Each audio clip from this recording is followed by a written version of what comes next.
Welcome to the Finance Friends podcast. Whether you have followed us from the beginning or you're a new listener, we are excited to have you here. Finance Friends gives our listeners a seat at the table with successful finance industry leaders. Follow us on our socials at Finance Friends Podcast, linked in the description box of this episode, and stay tuned for weekly episode releases. Today, we're joined by Sean Graham, the Managing Director of Assured Support. He has a leading industry voice in compliance and regulatory strategy across financial services. With years of experience helping financial services businesses navigate the complex world of risk and compliance, Sean brings a refreshingly practical and insightful approach to the often overlooked side of the industry. If you think compliance is just about ticking boxes, think again. Sean's perspective might just change the way you see things. Welcome, Sean. How are you? I'm fantastic as well, and thanks for having me. Well, thank you for coming on the podcast. So maybe let's just start by Assured Support. What is Assured Support? Well, in a nutshell, Assured Support does everything that licensees and advisors need. So you can think about it as compliance, risk management, governance, technology, pretty much every step along the way of the advice process, we're there to support advisors and licensees. Yeah, okay. So if I'm, for our audience that might not know what an advice needs, so obviously they need to be compliant, give compliant financial advice. So do you help them with that? We certainly help them. We do a lot of coaching. You take a step back at a business level though, right? Australian financial services licensees, most advisors work in probably the most complicated, complex and frequently changing environment in the world, right? Yeah. Probably childcare's a bit more regulated, but it doesn't change as much as financial services does. So there's a lot of complexity. And if you're trying to advise clients and trying to help everyday Australians to get better, or you're trying to run a business and be consistently profitable, it's hard to do that and also concentrate on the legs and regs and everything else you need to do. And that's where we come in. We step in to help support them and make sure they're okay. So for our listeners that don't know, legs and regs, legislation and regulation. That's right, which is constantly evolving. That's right. Right, and it's I used to be a financial advisor, and during my time, there was a thing called FOFA, Future of Financial Advice, and then there was, advisors had to opt in, opt out, fee disclosure statements. There's lots of changes. So when I entered the industry in 1996, which is a long, long time ago, I just finished my law degree and I was working in an insurance company. I spoke to the head of legal about what I should do next, where I should get legal experience. And she said, whatever you do, don't go into compliance because all the work's been done. Now, that was 1996, and every year since that, there's been a program of regulatory reform. Every year, advisors say to me, oh, this is going to be the end of it. What are you going to do when there's going to be no more need for compliance? And over 30 years, it has not changed. And the fact that there are businesses like mine, and I suppose we're the only one with the scale, resources, and the tech footprint that we do, but all these businesses have evolved and enter the industry because of that complexity, because it's a specialised field. Yeah. So I saw an interesting statistic where maybe back in the 90s there was maybe one compliance person per, I don't know, maybe say 100 or 150 advisors. Yeah. So interesting to see how many. Well, obviously it's changed because of the last. Just gone blank when the banks had to review their advice, and what was that? We had the Royal Commission. We had the Delivering Better Financial Outcomes, which is the most recent change. Yeah. You had a whole range of remediation programs. Remediation is what I was looking at. Came after the back of the Commonwealth Bank issues, and even before that as well. But the issue is really we can go back to the old days where there used to be one compliance person for 50 advisors. And that used to be in the early 2000s, right? So I didn't think you were that old. But look at it now and you look at the ratios. But the more important thing is to think about, well, everyone's a compliance person, right? Every advisor, everyone in the business is doing compliance, because all that compliance is actually running a business that doesn't get you into trouble, right? Exactly. That's what it comes down to. And the other part of it is, well, what is a compliance person? Because back in the 2000s, it used to be people who would go out and would be able to tick boxes on a checklist No, I don't want to dig at any of the institutional licensees, but that's traditionally how they ran it, right? It was a command and control model. Whereas what compliance is now is very, very different to what it was 30 years ago. And what's interesting is that rate of change has accelerated, and it's really disparate because there are some groups who are still out there in that old tick box regime, and there are others who go, this is the key to building a more successful, more consistently profitable business. So one of our clients says he sees compliance as the only real leverage point for practice value. Yeah. Right. So he's really invested in it. So it's always interesting when you sit down with advisors and principals and they want to talk more about compliance than you do. Right. Yeah. So because they get it and their businesses thrive as a result. Yeah. So maybe let's touch on when you say compliance 30 years ago in the 90s, someone mentioned to you, all the compliance is done. Yeah. To now, what actually has changed? Obviously, you talk about regulation and legislation, but if you go back 30-odd years ago, how to today, can you just a high level? Yeah. So at high level, 30 years ago, I think people just thought it was process. Yeah. That if you give me a checklist and a process document, I'm going to be compliant. Whereas now we know, well, it's nothing like that. It's like basic criminology, which is why do people do what they do? And how do you drive behaviour? And also now compliance involves everything, right? Because it's so broad and your obligations to the licensee are so broad, compliance people nowadays have to know the law. They've got to have a solid foundation of the law, but they've got to know a lot of psychology as well, because it's about how do you change behaviour? How do you influence people where you don't have that command and control power? Yeah. Like when they're an employee, it's fine. You can tell employees to do things. But when you're running a licensee and when you're dealing with authorised reps, these are what are effectively independent subcontractors. So they don't take well to being told what to do. Yeah. So it's a very different skill set. And this is where the skill set needed for compliance people now is very different, because they need to be creative people fundamentally. Because it's not about knowing the rules and knowing the basis for what needs to be done. That's I guess, the ticket to ride. But your skill is your ability to be able to contextualise that, to commercialise those obligations, and to recognise where the opportunities are. And also then to be able to take people with you, because it's fine knowing what needs to be done. Yeah. But if you can't engage people and get them to see, hang on, that's a really good idea, I'm going to do that, you're going to fail. And that's been the big shift. It's this shift away from something being bureaucratic and imposed to being something organic and self-generated. So, like I said, advisors and licensees are talking more about this, and they don't talk about compliance per se. They just talk about terms in terms of, they might talk about it as governance or running a business, but they just talk about it as good advice. Yeah. Right? We just want to give good advice. What do we need to do? Yeah. And here's how you do it. Yeah, well, to give good advice, you need to be compliant ultimately, because otherwise, the reason why you wouldn't be compliant is if you're not giving good advice or advice in line with legislation. But for so long, like particularly in the 90s, early 2000s, up until the Royal Commission, if you sold a lot of product, then it didn't matter. So you could say what you did was good advice, because there was no, until we built what is essentially the industry index, until we did that, there was no objective measure for how advice quality could be assessed, right? No so guidelines, you go out and see guys who were writing a lot of group product, and you could point out compliance issues to them, and they wouldn't care less because it didn't matter. They were making a lot of money. Yeah. Head office was very happy with them because they were writing a lot of product. Now, until the Royal Commission came along, and someone opened that up and said, hang on, look at what client detriment's been caused here. That started the change. But there's still those pockets where compliance is an add-on, or compliance is an obstacle to move around, or if we can't just ignore it, what's the bare minimum we need to do? A lot of that's changed. And this is where the industry has really shifted over the past 5 years in a way that I don't think some of the older players have really woken up to yet. Yeah.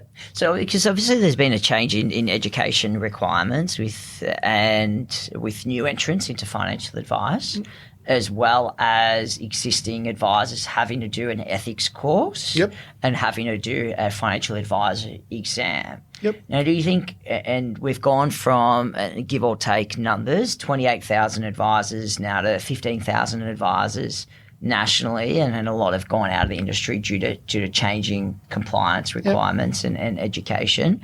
So do you think, have you seen I'm sure you would have seen it evolve, especially over the last circa 10 years since the Royal Commission, how the advisors that are currently giving advice versus, overall the advisors that used to give advice 10 years ago? I'm in a good position to be able to talk but based on the data. So we've reviewed over 21,000 client files since 2012, each at a granular, really detailed level, across over 200 licensees over that period of time. So what we've seen over time, and I'll give you the bad news and then the good. I'll start with the bad news. The bad news is there's still about 12% of advisors who cannot meet minimum regulatory standards. Wow. Right now, remember, compliance. Most licenses talk about compliance is minimum standards. So there's about 12% who can't do that. They can't issue SOAs, their advice is inappropriate, conflicted, whatever else. They don't hit the professional ethical standards. On the other side, other professional advisors have gotten better year on year. As the regulation increases, they're still getting better. And one of the great things we've noticed recently based on the data is that we've had all these people come through with their professional year. So as a consequence of the professional year, they have 5 files reviewed. So we often come in and review those 5 files and we track them through. What we find is that the professional year advisors, what happens is when you review their advice when they finish, they are well above the industry median, median. And what is also interesting is their supervisor, regardless of what their rating was before they started mentoring, they improve. Yeah, well, so classic example of you learn the most when you teach. That's exactly right. But this is where advisors, when they look at this and they go, oh, where are the next group of advisors going to come from and why should I invest time in doing this? They might go somewhere else. There's some really good reasons to invest in developing professional year advisors. One, you're going to build your business. You're going to bring new advisors in who are inculcated with your culture and your approach. But also, you're going to get better. Yeah. Right. You might think you are the apotheosis of advisors at the moment, right? But you can get better.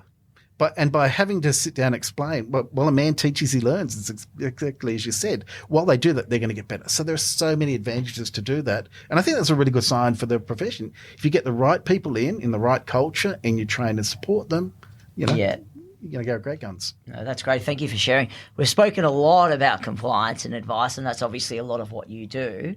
But I want to know more about you as an individual, right? Because that's what you're here for, and that's what our listeners want to hear about. So you did a Bachelor of Laws at Macquarie University. Let's bring it back a little bit. I did a Bachelor of Arts and Bachelor of Law, and at the time I wanted to go to the bar and I wanted to do family and criminal law. And I took a year out to just work on a phone-based call centre because in New South Wales, once you finished a law degree, before you went into practice, you had to go through the College of Knowledge, the College of Law at St Leonard's. And I was sitting down with all these people who are my peers, and they were really brilliant people, but I couldn't understand a single word they said. It was like they were speaking different languages. And I thought, how pretentious are these people? They're talking down to people, whatever. And then I thought, well, maybe that's me, right? Maybe I'm doing exactly the same thing. So after I finished that, I went into a call centre just to get over my nerves of talking to people and just to develop the skill of being able to relate to all different types of people. So when you're doing 300 calls, routinely, you learn those skills. So I did that. Then I went to do and worked on the Thredbo inquest as part of the Crown Solicitor's legal team. So just for our younger listeners, maybe explain to everyone what the Thredbo inquest, because there is a gentleman called Stuart Diver. Is that right? Still from my memory. So maybe just a quick explanation. This is a very long time ago, but essentially what happened is a lodge at Thredbo in the snowfields collapsed, and it collapsed and trapped 18 people, and 17 people died. And so the coroner, Derek Hand, was charged with exploring how that happened and what parties were involved and how it all occurred. There were national parks and Lend-Lease and Kosciuszko, Thredbo and Greater Union national parks. Everyone was involved because it was such a big case.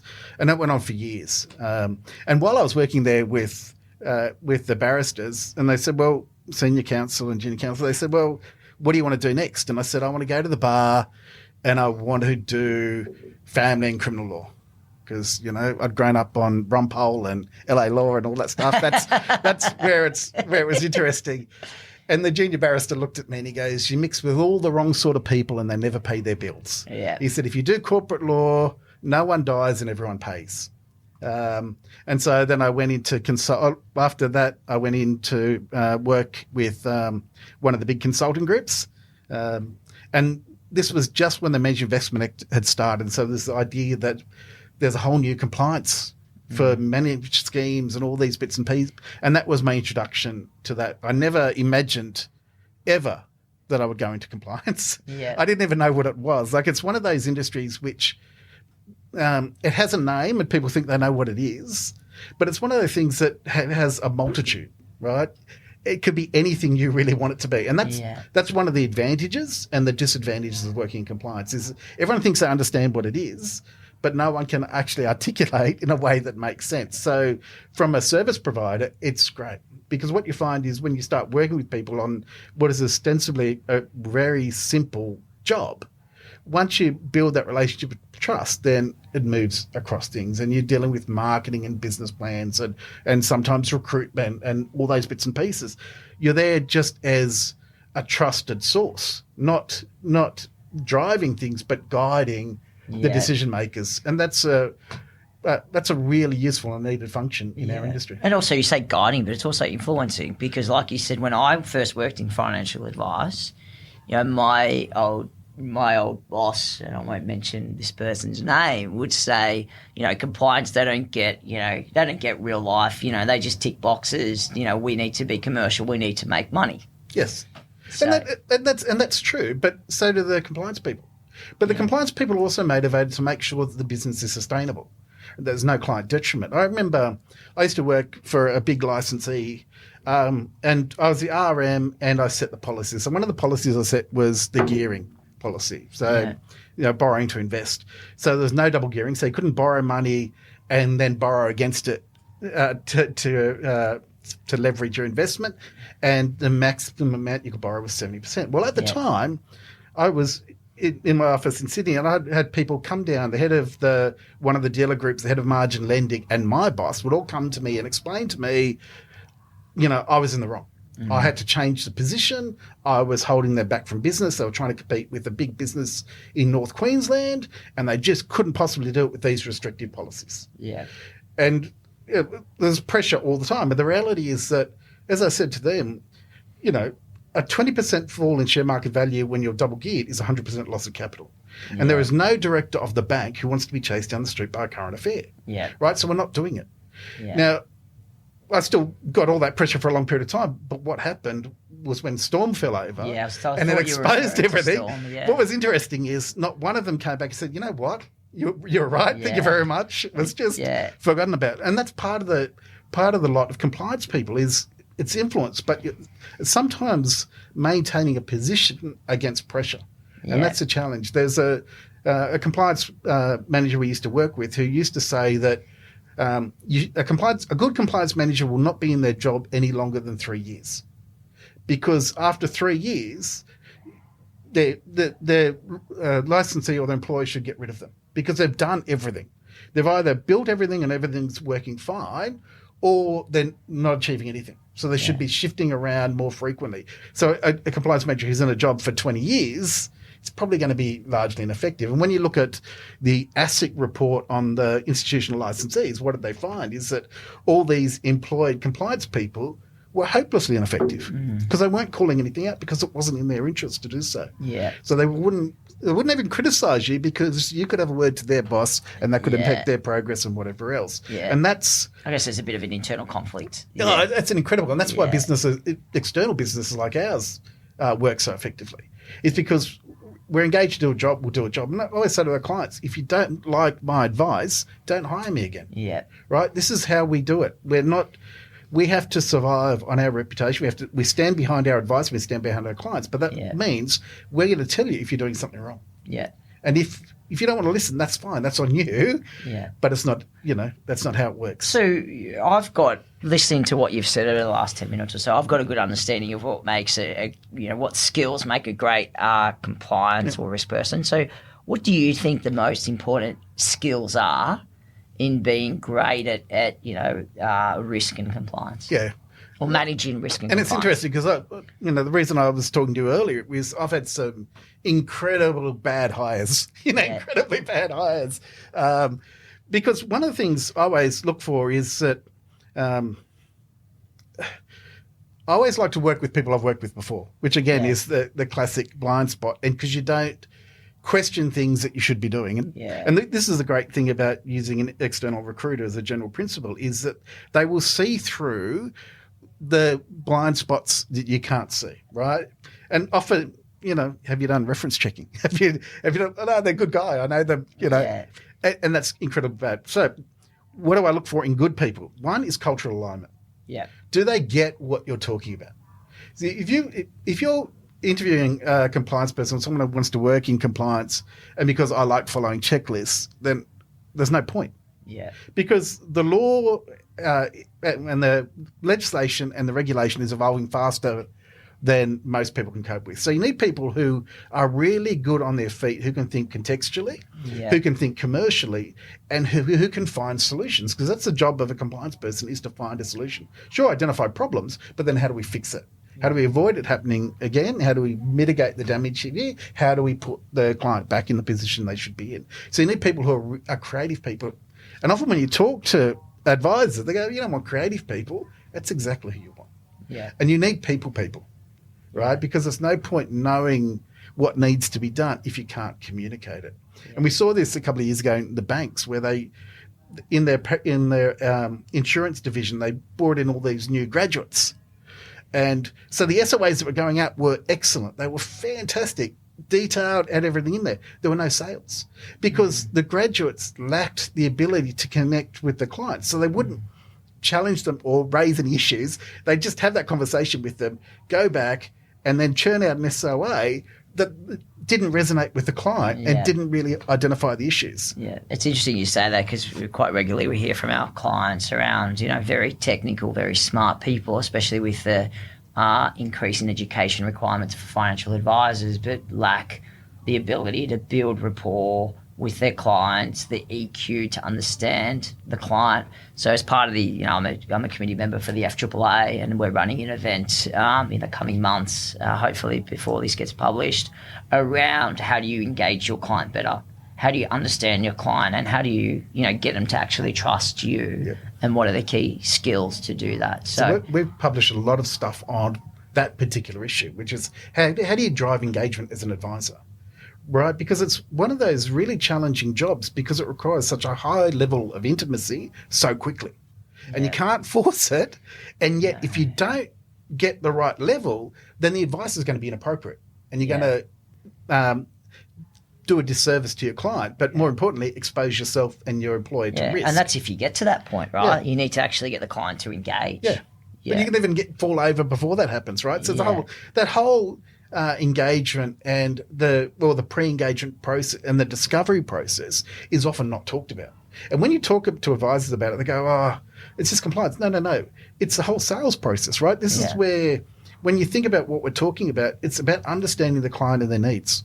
Yeah. And whether you want to sell something to them or advise them or to support them or to measure appropriateness, you need to understand what that is.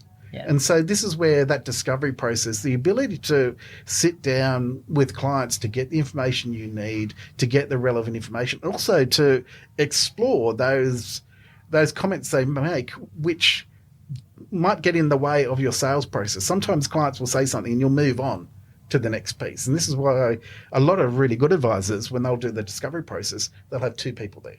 Or they'll now use AI in the background to record what's going on. Because it's very hard to be present and talk to someone and then keep really detailed notes that you can use for your compliance later on. I know, that's my job, trying to remember everything and writing notes. So we use an AI tool as well for our engagements with clients and candidates. So maybe if someone wanted to work in compliance that might not be in compliance or risk at the moment, what advice, that's someone that's maybe quite young, maybe at university, what advice would you give them, and what learnings have you had over your journey?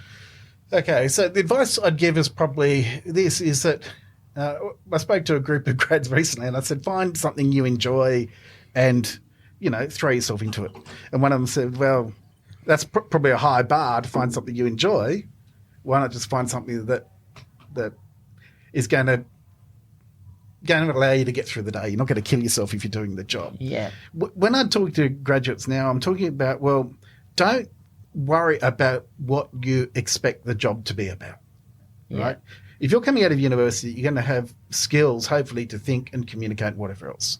And they are broad-ranging skills. Yeah. One of the difficulties is becoming too specialised because careers are changing all the time. Like you've done financial planning, you've probably done a range of different things over your time as well, is that we have to reinvent ourselves periodically. So if you're a new graduate, if you're creative and you like dealing with people and you like almost the architect of the framework issues about how do we tweak things and how do we do things, if you've got an inquiring mind and an abiding curiosity, that's compliance. And I'd reach out to firms like ours and say, I'd like to work at this. I've really got a good idea about analytics and indexes and whatever it is. Like, obviously, we've got a really strong tech focus, so we do a lot of that development as well. There's a whole broad range of skills that's possible in compliance. It's just understanding what that opportunity is and wanting to go for it. And most people in compliance didn't wake up when they were kids say, I want to be in compliance, right? It's an industry that's developed over the last 30 years. Yeah. And so we've all developed with it. So I'm mindful of time. I've really loved this conversation, but I think we're at about 25 minutes, so we're going to keep it to the commute to work. So where do I've seen it personally where people that now work in compliance come from, but maybe we share some just a high level quick couple of minutes around some people you have in your team and what their background is, so it gives an idea of maybe you might be working in a client services at a financial planning firm, or maybe you might be working in family law and you realise I'm sick of my clients not paying me. So where does some of your your great team members come from, and what's their background? So unsurprisingly, some of them have come from compliance, and they're people I've worked with over a long period of time. So, when you've worked with someone over 10 to 12 years, you probably got a good idea. But a lot of the others that we've had that have joined since about 2015, I haven't had that direct relationship with. Yeah. And some of them have come from non-compliance roles. So one of our best coaches, he was in advising. Yeah. Right. And he was a bit burnt out. And so he came and just decided he wanted to work with us while he worked out his garden leave or whatever was required there. I don't want to do this, but it's a short-term thing and whatever else. And then he realised how much more satisfying it was than being an advisor, because you're having a direct impact and a direct connection with somebody. And that's where he saw the real value of being able to improve advice and ensure people got really good advice outcomes by working with the providers and coaching them. And one of the things we do is, after we do the reviews, we survey every advisor. We don't ask them whether they enjoyed the review, because, no one enjoys being criticised at all. Critique, of course. But did I learn from it? Did the reviewer identify things that I wasn't aware of? Has it improved my practice? Is it going to make me a better advisor? That type of thing. And those scores are over the top. And what's more interesting is that often when I try to look at the correlation between that, I often think that when people give really good feedback, it's because they got a really good report. Like if I come in and say, you're the most awesome person I've ever met, 5 stars, thumbs up, great.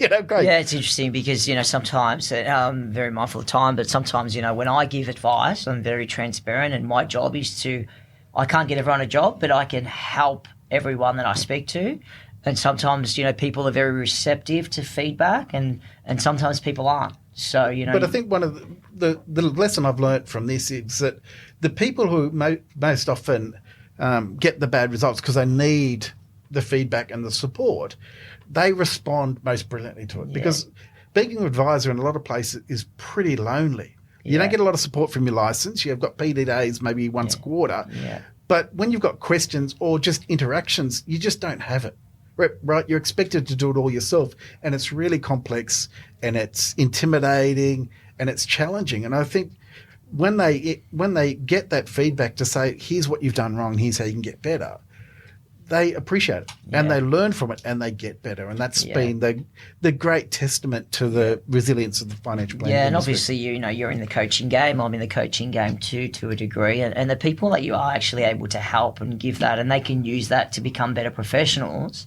they will never forget you. They'll thank you for life. So, and I guess that this conversation's been great, and I love to keep talking, but I'm extremely mindful of time. So, Sean, thank you very much. Thank you for the opportunity. Coming in today to our Sydney office and recording studio. And if anyone wants to, use your services, we'll obviously connect the team online. So, thank you very much for that, and it's been a pleasure. Thank you for the opportunity. It's been fun. Thank you. Disclaimer. This podcast exists for informational and entertainment purposes only.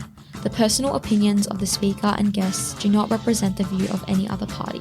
If this recording contains reference to financial products, that reference does not constitute advice nor recommendations and may not be relied upon.